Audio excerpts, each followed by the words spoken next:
भीमा आयोगासमोर आज प्रकाश आंबेडकर यांची उलट तपासणी केली जाणार आहे। प्रकाश आंबेडकर आज कोरेगाव भीमा आयोगासमोर पुन्हा एकदा जाणार आहेत आणि त्यांची साक्ष नोंदवली जाईल। आज सकाळी 11 वाजता पुन्हा एकदा सुनावणी घेतली जाणार आहे। कोरेगाव भीमा आयोगासमोर ही पुन्हा एकदा सुनावणी होईल।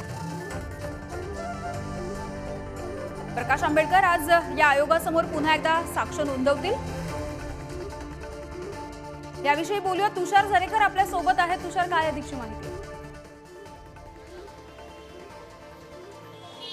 नक्कीच यामिनी आपण जर पाहिलं तर 1 जानेवारी 2018 साली कोरेगावमध्ये दंगल झाली होती आणि या दंगली प्रकरणी अनेकांची खरं तर साक्ष एकंदरीत घेतली जाते। त्यामध्ये तत्कालीन जे जिल्हाधिकारी होते सौरभ राव त्यांची खरं तर उलट तपासणी झाली आणि आता प्रकाश आंबेडकरांचीही उलट तपासणी होताना पाहायला मिळते। याच्या आधीही खरं तर प्रकाश आंबेडकरांची उलट तपासणी झालेली आहे। आता पुन्हा एकदा प्रकाश आंबेडकरांची उलट तपासणी होती। त्यामुळे 2018 मध्ये झालेली जी दंगल आहे त्या प्रकरणामध्ये आता नक्की काय पुढे येते एकंदरीत प्रकाश आंबेडकर आजच्या उलट तपासणीमध्ये सुद्धा नेमकं काय होणार हे बघणं महत्त्वाचं असेल। तुषार, धन्यवाद या सगळ्या माहितीसाठी।